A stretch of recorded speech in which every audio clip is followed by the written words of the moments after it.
Yefim smiled and seemed very pleased with himself. Standing before me in his wide-open sheepskin, he stretched out his arms and said with a wink, "I have good porcelain teeth, comrades. Arkasha Glotov charged me 400 rubles for them, but worth every ruble, don't you think?" I looked at him with curiosity. Who would have thought it? He had always been so timid, yet here he was strutting and clicking his teeth. Such a change in a man could be caused only by the stress of an emergency, I thought. This bravado was temporary. It would end soon in hysterics, unless it was the emergence of a character trait that until now had lain dormant. It was also true that Yefim personally faced danger with his fearless people. He had tumbled off a cliff, had almost drowned in a polynya, had been burned at an oil well. "Yefim," I said to him, "you're a grown man. I don't mean to lecture you, but Karetnikov is quite powerful. If you don't patch this up with him right away—" "Not for the world," Yefim shouted. "He can be vindictive. He'll never forgive you. I don't need anyone's forgiveness. I'm tired of being humiliated, tired of being a second-rate citizen. I have other plans." "Other plans?" "Yes." Suspiciously, he inspected all four walls and looked up at the chandelier. "Do you think your apartment's bugged?" "How should I know?" He told me to take the telephone to the next room or dial a couple of numbers and then wedge a pencil in the wheel. But I didn't put much stock in such tricks. And anyway, he didn't really believe my phone was bugged. "Here's an idea," I said. "It's a nice day. Why don't we take a walk?" We went downstairs, holding his attaché case between his legs. Yefim pulled on his leather gloves and turned up his collar. Bordered by the collar's brown fleece, his yellow pate looked like a pumpkin peeping out of a housewife's shopping bag. We walked through the courtyards to Sitinsky Lane, and from there proceeded to Verskoy Boulevard. The day was pleasant and sunny. The night snowfall shone like foam on the bushes and flower beds. There were pigeons on the cleared path, schoolboys running, a young father pulling a sled at an easy trot, his child bundled up to the eyes. All the benches were occupied by chess players, old ladies, and out-of-town visitors with sacks and string shopping bags. We walked slowly in the direction of Nikitsky Gate. At first we chatted, I don't remember what about, but then Yefim glanced around. He let two officers with briefcases walk past us, then lowered his voice and asked if I had any foreign acquaintances through whom he might send a manuscript to the West. I did, actually, but I like to keep such connections secret, having been using them myself to send things over the hill, as we called it, where they were published under a pseudonym. No one knew this except my wife. Without answering yes or no, I asked Yefim what manuscript exactly he had in mind. He had nothing ready yet, he said, but needed to know in advance through whom and how to send it. Should he send the manuscript itself or a copy on microfilm? "A copy is better," I replied, "and 1 page per frame, otherwise the people who retype it will have trouble. But what are you thinking of sending?" "I'm writing a novel." "Operation," he looked at me, saw the expression on my face. "You're thinking that I'm writing about decent people and no one will want it?" "But this isn't about decent people, it's about rotten ones." And he told me the story, the real story on which he had based his plot. It was quite different. The doctor performed an operation on himself, all right, but he performed it not in the middle of the ocean, but off the coast of Canada. The stricken man could have been taken to a hospital on shore, but in the first place, that would have cost the ship a lot of money and in foreign currency. In the second place, the doctor had recently been showing signs of ideological unreliability. Torkanov's book, The Technology of Power, had been found under his pillow. They were afraid that given the chance, the doctor would defect. So Captain Kolomitzev's prototype proceeded not to the coast of Canada, but to the Kuril Islands. En route to the islands, the doctor, desperate, operated on himself, but listened to no romantic song afterward because he died.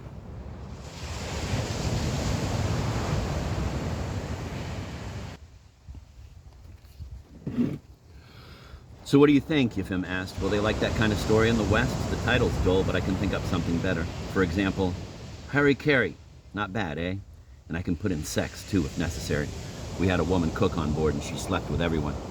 "A man would be better," I said. "In the West, they prefer homosexual stuff." "Good point," Yefim said gravely, stopped, took a large pad from his attaché case, and holding his glove in his teeth, made a note of that.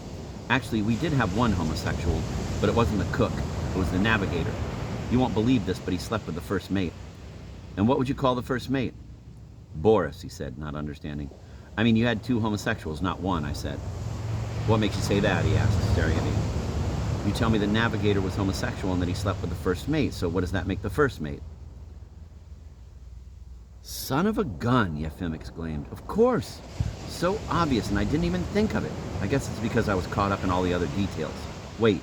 He reached into his attaché case for the pad again. I wasn't that surprised. Yefim's plot, from the logical point of view, had always been weak. His books were full of absurdities that could pass only in our country, and I told him this quite frankly. I went on to say, and even if you write such a novel, when do you expect? I write fast. You know that, he said. We had reached the end of the boulevard. Before turning back, we paused near a newsstand that carried the provincial newspapers. A man in a long coat and dark felt boots with galoshes over them was staring fixedly at the Voronezh Pravda. With his teeth, he ripped great hunks from a loaf of bread and swallowed them. In his other hand, he held a string shopping bag with more loaves.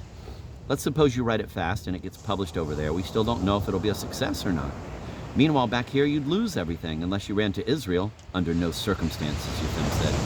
He drew himself up. I've shed blood for this country. I'll stay here. I will struggle and use my teeth if I have to uphold my human dignity. Ah, their arrogance. They won't even give me a fur hat. You've written how many books? 2, 3? And you have a fur hat. I wrote 11, and look. He slapped his bald head so hard. The man by the newsstand started, turned around, and began to study us, a hunk of bread dangling from his mouth. I don't mean you, sir, Yefim apologized, embarrassed.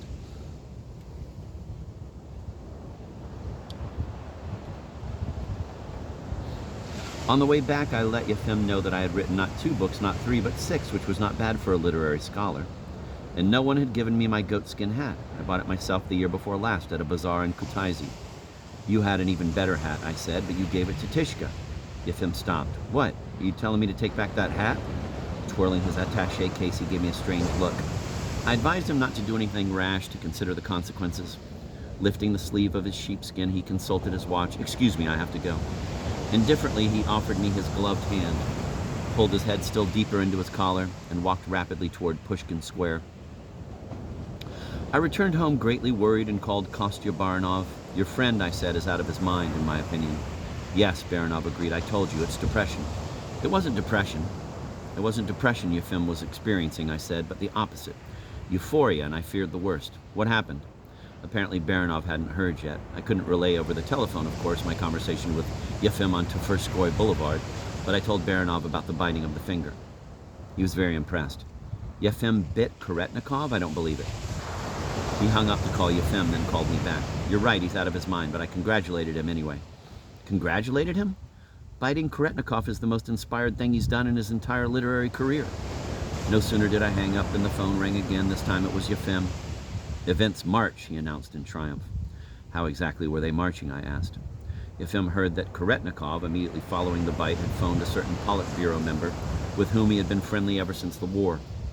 The friend, listening, reportedly said, Don't worry, Vasily Stepanovich. We won't leave it at that. We must not allow foreign elements to maim the sons of Russia. Foreign elements, Yefim shouted. In other words, Jews. If a Russian bites Karetnikov, that's all right, but a Jew better keep his teeth to himself. I cautioned Yefim that this report might not be true. A member of the Politburo would hardly make such a statement, at least not on the phone, and we shouldn't discuss it on the phone either. I don't care, Yefim snapped. I say what I think. I have nothing to hide. This annoyed me. He had always been so careful with his code words and hints that you couldn't understand him half the time. But now, you see, he had nothing to hide. If others maybe had something to hide, that was not his concern.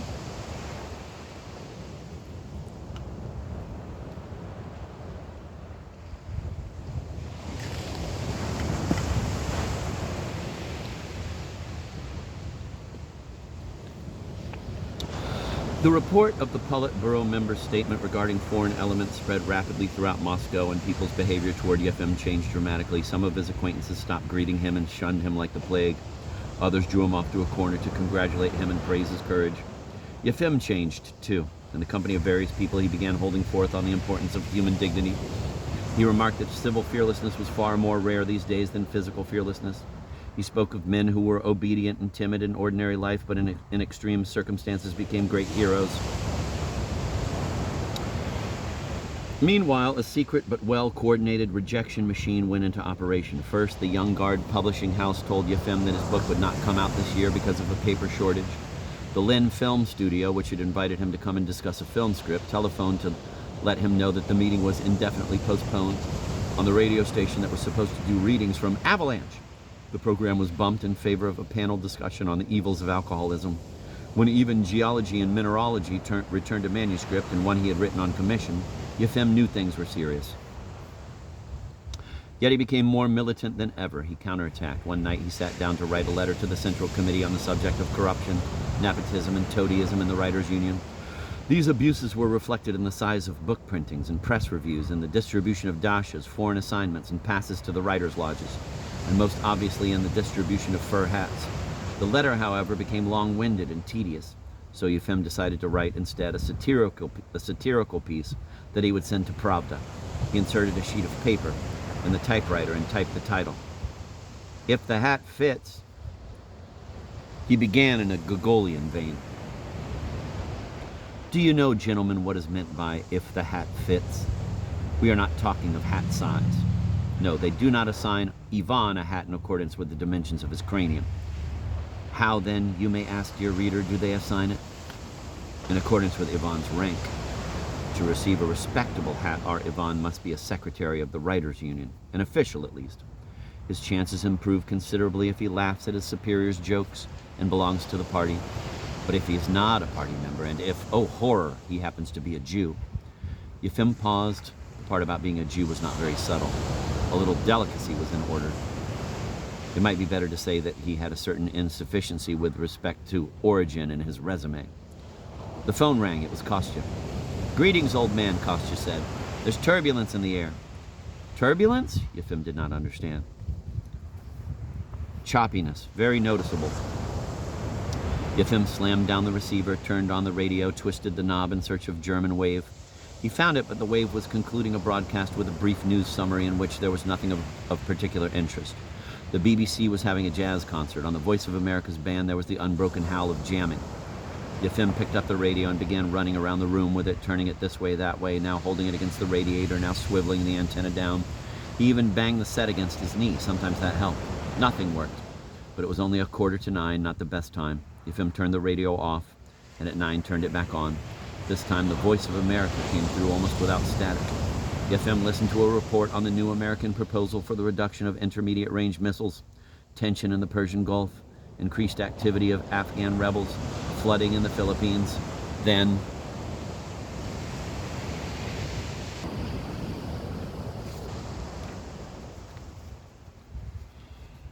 from Moscow, leading Soviet writer Yefim Raklin, according to reliable sources, has committed a physical assault on the person of the Secretary of the Writers' Union, Vasily Karelin. Observers believe that the attack was motivated by frustration over the lack of artistic freedom of writers in the Soviet Union.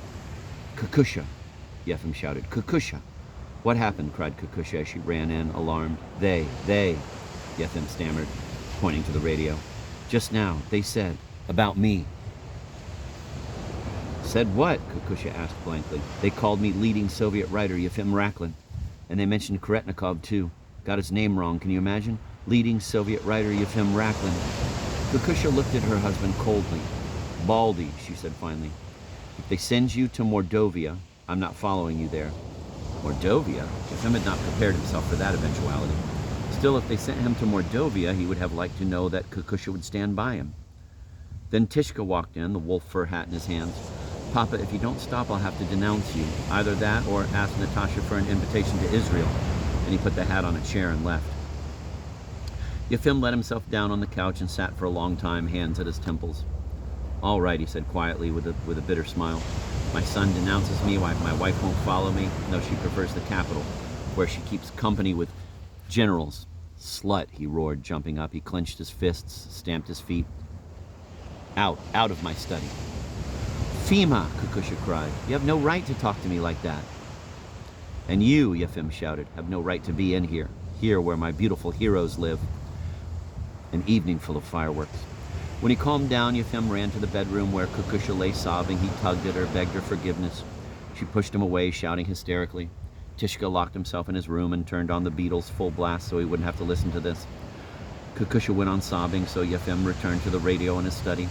Now all the stations were talking about the writer Raklin, but much of what they said was untrue. For example, that he was being persecuted for his adherence to Judaism, or that he was a friend of academician Andrei Sakharov. Yefim had never laid eyes on the famous physicist.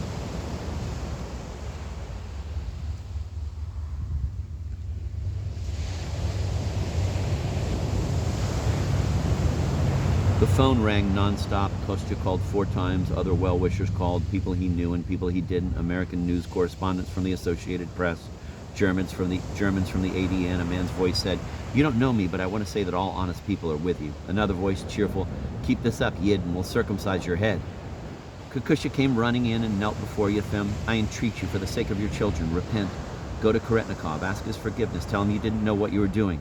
"Never," Yefim said, and drove her out again. Then ran to apologize again. Then answered the phone again. Then listened to the radio again.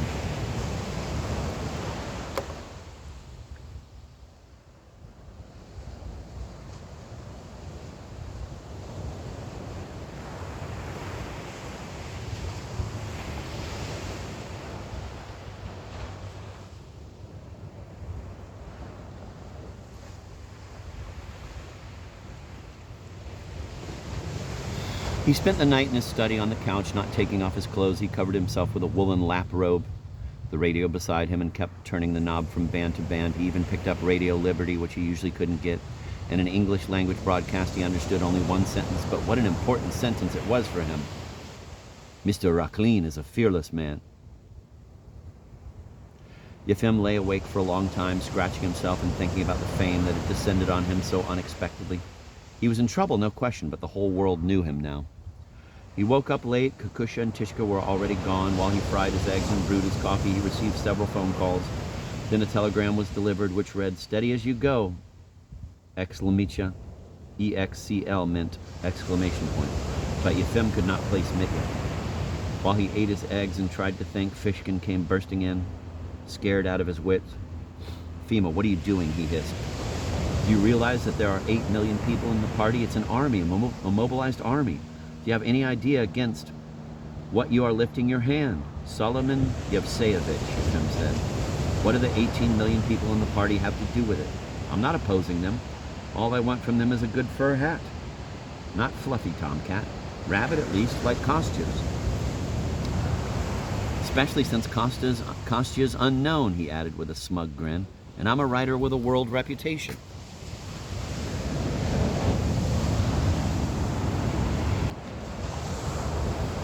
"You're a fool with a world reputation," Fishkin shouted. "You think because the Voice of America talked about you, it means something? It means nothing. When they get hold of you, no Voice of America will be able to help you. They'll squash you like a bedbug. First you compare me to an ugly duckling, and now to a bedbug?" The fairy tale writer had hardly left when again the doorbell rang. Cursing under his breath, Yefim went to the door, opened it, and recoiled. Before him, hunched and crooked, winking evilly, left cheek twitching, stood Vaska Tryoshkin. Unshaven, he wore greasy flannel pajamas of uncertain color and bedroom slippers. "You want to see me?" Yefim asked in disbelief. Vaska nodded. "Well, come in," Yefim said, stepping aside.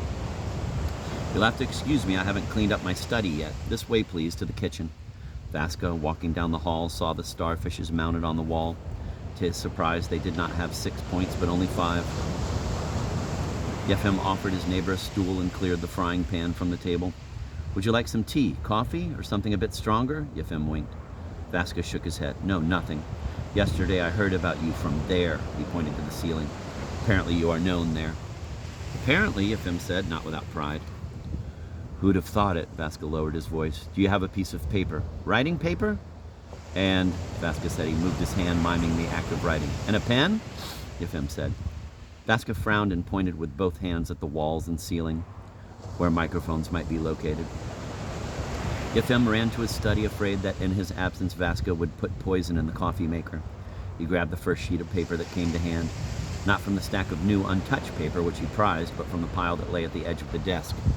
These sheets contained a few trivial notes or jottings, but still had space on them to serve for household memos or even short letters.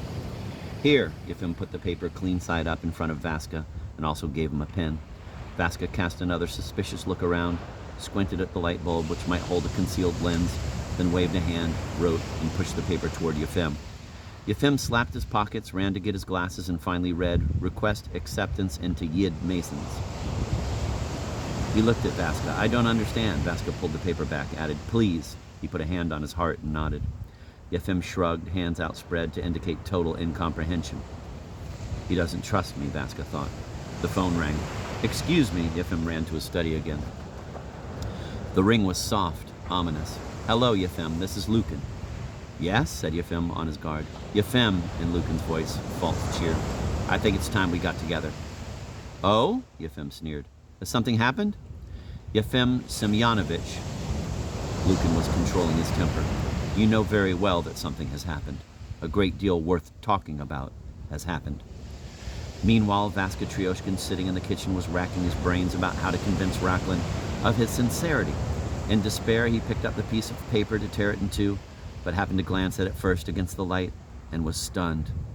Traced on the back were characters of some sort, seemingly Russian, but from right to left, in the Hebrew manner. A reply to his request. He turned the paper over and read, this time from left to right. The first 5 letters, a large-scale musical work. The next 6 letters, a soldier's fair. Together, a 9-letter word for surgery. Vaska, adding 5 and 6, got 11, not 9. Hebrew mathematics, he thought in awe. This was clearly beyond him. But he had to try to figure it out. Probably one was accepted into the Yid Masons only if he passed this test. As a last resort, Vaska could ask Sherpakov. He folded the paper in 4, tucked it into his pajama pocket, and started for the door. He could hear the Zionist Rachlin talking on the telephone.